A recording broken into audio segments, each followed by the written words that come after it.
Bismillahirrahmanirrahim. Assalamualaikum warahmatullahi wabarakatuh. Alhamdulillahi rabbil alamin. Wassalatu wassalamu ala rasulillahil karim, nabiyyina wa sayyidina Muhammadin al-amin wa ala alihi wa sahbihi ajma'in wa ba'd. Saudara-saudariku, semoga kita semua senantiasa berada dalam naungan rahmat kasih sayang Allah Subhanahu wa taala. Semoga kita semua disehatkan, dilindungi dari berbagai macam keburukan-keburukan perilaku atau juga dorongan-dorongan sifat buruk yang diprovokasi oleh setan la'natullahi alaih, dan semoga kita senantiasa dibimbing oleh Allah Subhanahu wa taala dalam menjalani aktivitas kehidupan kita di dunia ini sehingga bernilai ibadah, mampu meneladani pedoman kehidupan yang dituntunkan oleh Rasulullah sallallahu alaihi wasallam.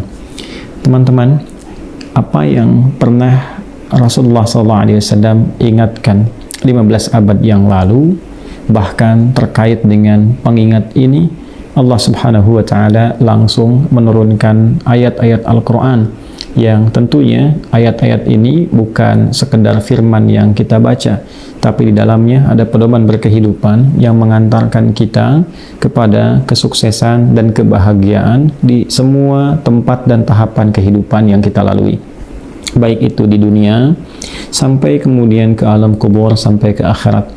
Jadi kalau kita membuat peta jalan dari dunia sampai ke akhirat, kita dibimbing melalui Al-Quran ini bagaimana menjalani kehidupan kita sehingga semua jalan ini membahagiakan dan menyukseskan. Untuk itulah kemudian Allah turunkan, saya sering katakan, di tempat yang paling terbelakang, tempat paling rendah di masa itu, yang tatanan sosial masyarakatnya jauh dari nilai-nilai kemuliaan, jauh dari peradaban, namun Allah ingin tunjukkan bagaimana mukjizat Al-Quran merubah masyarakat yang disebut dengan jahiliyah ini menjadi umat terbaik di zamannya, khair ummah. Sehingga turun persaksian dalam Al-Quran di surah ketiga Ali Imran itu di ayat ke-110, kuntum khaira ummatin ukhrijat linnas, kalian adalah umat terbaik yang pernah dilahirkan untuk menjalani kehidupan di dunia ini. Teman-teman sekalian, dan linnas itu ya, di antara sekian banyak manusia, role modelnya adalah mereka. Kapan menjadi role model? Ketika mereka mampu mengikuti tuntunan Rasulullah SAW dari pedoman yang Allah bimbingkan kepada Rasulullah berupa Al-Quran.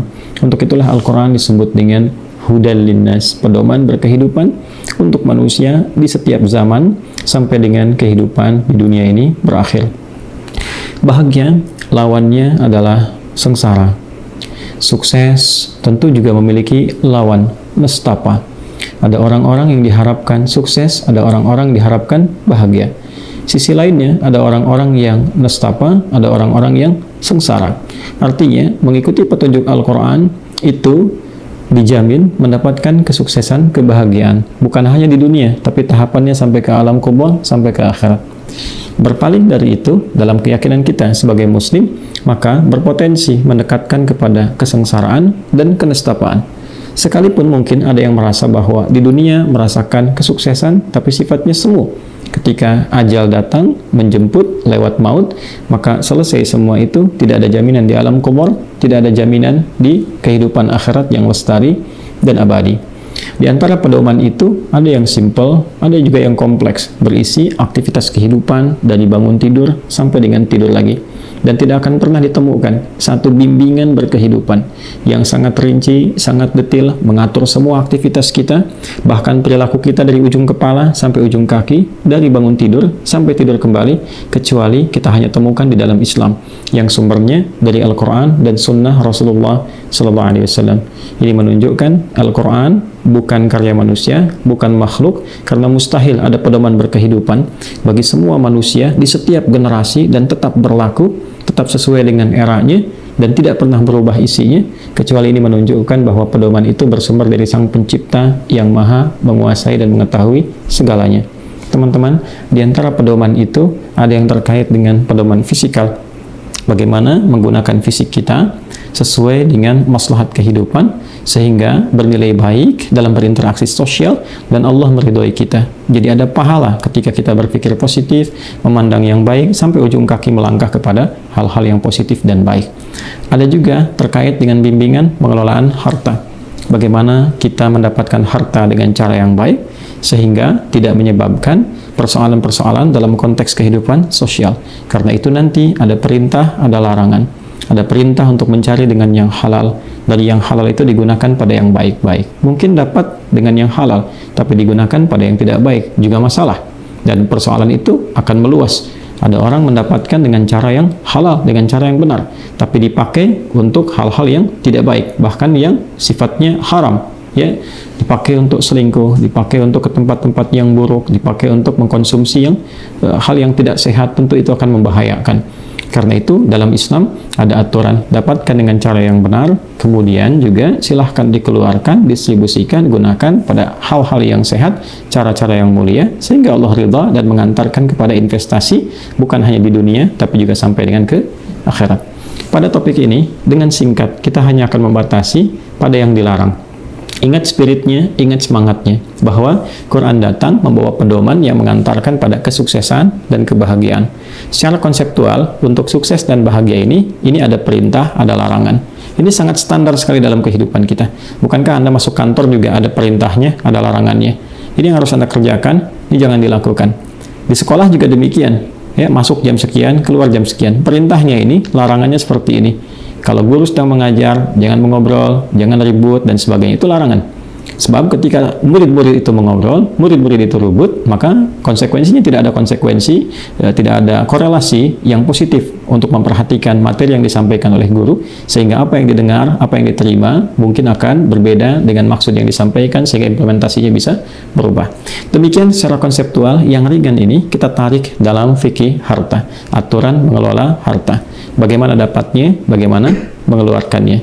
Teman-teman, terkait dengan bab yang singkat ini, kita simpan dulu yang perintah, karena hal-hal perintah ini, bagaimana mencari yang halal, kita sudah diatur. Sekarang kita masuk kepada bab larangan, karena ini yang seringkali didapatkan dalam kehidupan, dan bukan hanya terjadi pelanggaran itu, tapi juga masyarakat, khususnya Muslim, harus diingatkan apa dampaknya, yang nanti akan sangat terkorelasi dengan aspek-aspek yang luas, baik itu ke rumah tangga ataupun kehidupan sosial. Baik, yang pertama teman-teman, babnya adalah tentang riba. Saya ulangi, babnya adalah tentang riba dengan semua bentuk turunan-turunannya. Dengan semua bentuk turunan-turunannya. Kami ingin ingatkan dengan segala kerendahan hati, kita sebagai Muslim khususnya mesti hati-hati dengan riba.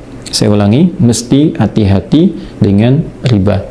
Karena ayat-ayat terkait riba ini, ayat-ayat yang sangat spesifik sekali, ya, sifatnya bahkan langsung menghunjam, sifatnya lugas dan tegas. Diatur di Quran, khususnya surah kedua Al-Baqarah, di ayat 275 sampai 279. Teman-teman, ayat ini tidak berdiri sendiri.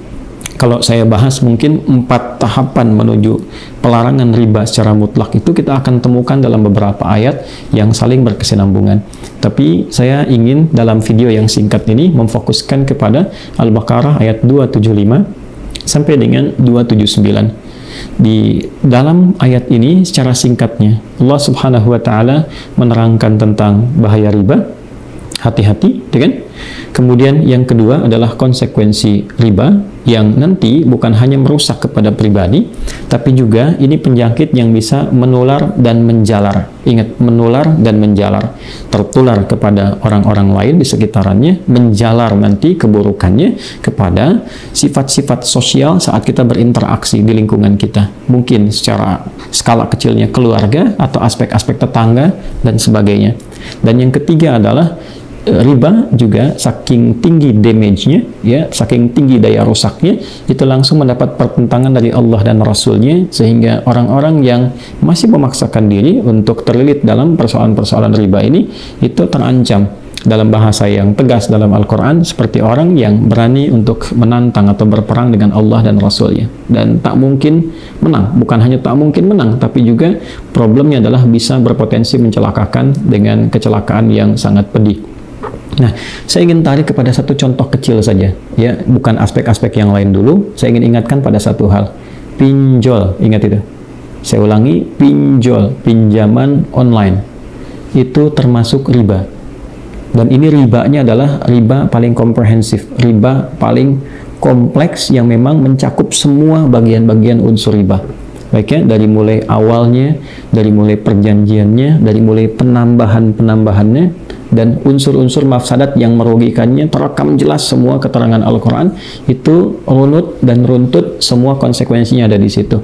Ya, hati-hati betul dari mulai meminjam, walaupun sekarang semakin berkembang, cukup dengan tanda pengenal, cukup dengan jaminan teman-teman, tanpa sadar jaminan teman-teman itu adalah jangkar pertama yang menjalarkan dan menularkan penyakit riba itu. Ketika seseorang menjaminkan temannya, ya, baik sepengetahuan atau tanpa sepengetahuannya, itu terkoneksikan.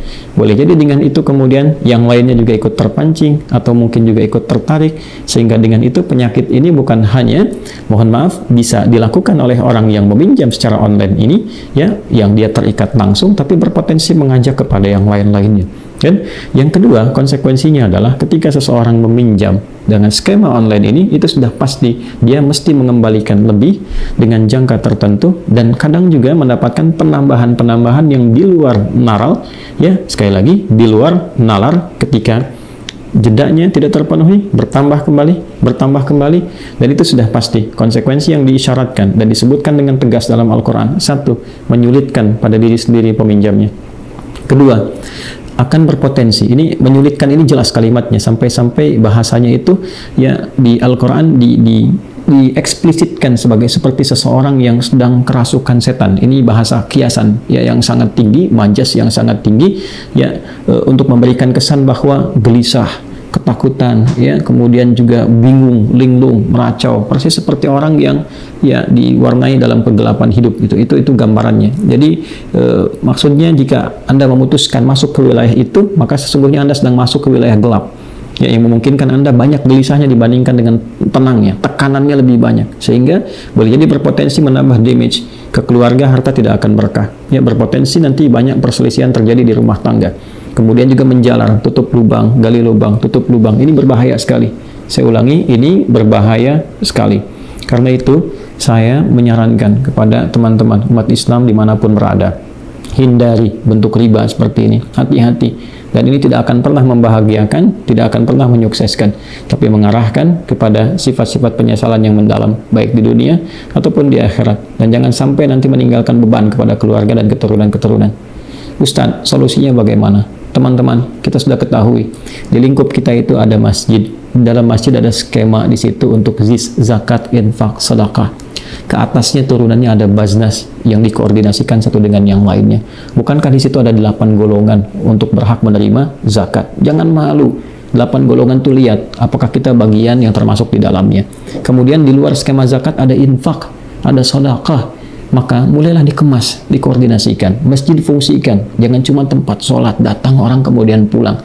Mitigasikan wilayah sekitarannya, bikin database, siapa yang kurang-kurang, dibantu mereka, koneksikan tuh, baznas difungsikan dengan baik. Yang kemudian dimitigasikan wilayahnya, siapa yang kekurangan, dibantu, bukan untuk memberi sekedar diberi, tidak, tapi bagaimana dia kemudian keluar dari kesulitannya, dibimbing dari situ, dipertemukan dengan jamaah, dipersaudarakan, dibimbing satu dengan yang lainnya, sehingga konsepnya hidup, bukan hanya menjadi ayat yang dibaca, bukan menjadi hadis yang diulang-ulang, dikenal kitab, jadi diketahui riwayatnya, bukan itu. Ayatnya mesti hidup, hadisnya mesti hidup.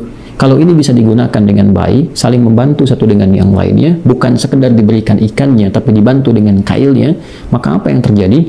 Insya Allah keberkahannya bukan hanya mengangkat seseorang dari kesulitan, tapi insya Allah keberkahan itu akan dirasakan dalam konteks kehidupan sosial, berbangsa, dan bernegara. Maka kemiskinan akan berkurang, karena semua orang terpacu.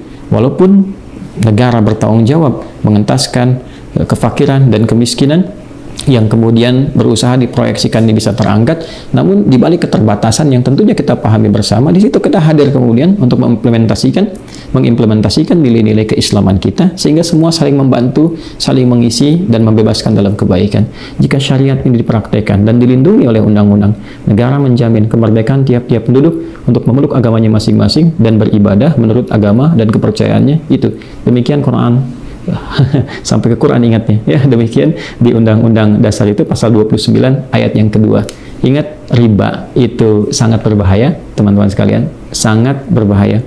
Hindari jauhkan, tepikan, praktekkan konsep tadi dengan cara yang benar. Bagi Anda yang non-muslim, silahkan sama-sama kita membantu kehidupan berbangsa bernegara ini, dilihat pedomannya masing-masing. Seingat saya, persoalan riba ini bahkan sejak era-era dulu, sejak di zaman Yahudi itu sudah ada sesungguhnya larangan-larangannya pula di setiap masa, setiap generasi. Coba teman-teman yang non-muslim tuh yang punya Bible-nya, dibuka yang Keluaran, ya, di Keluaran, kemudian di ayat yang ke-22 pasal yang ke-25. Ya, Keluaran 22, 25. Coba Anda lihat di situ. Ya, di situ Anda akan temukan bagaimana kemudian juga umat-umat pada masa itu di Yahudi itu dilarang menghutangi seseorang dan mengambil bunga dari situ. Ya, itu bagian dari riba. Jadi kalau kita mau jujur, sesungguhnya riba itu masalah sosial dari aspek yang sudah lama, ya, umat yang sudah lama sampai dengan generasi-generasi kini dan mendatang yang harus dihindari. Waspadalah, berbahagialah menjadi muslim, karena sampai sekarang kita masih bisa mendapatkan tuntunan yang kita usahakan keras sebagai ibadah kita pada Allah Subhanahu wa taala. Subhanakallahumma wa bihamdika, asyhadu an la ilaha illa anta, nastaghfiruka wa natubu ilaik. Wa akhiru da'wana alhamdulillahi rabbil alamin. Assalamualaikum warahmatullahi wabarakatuh.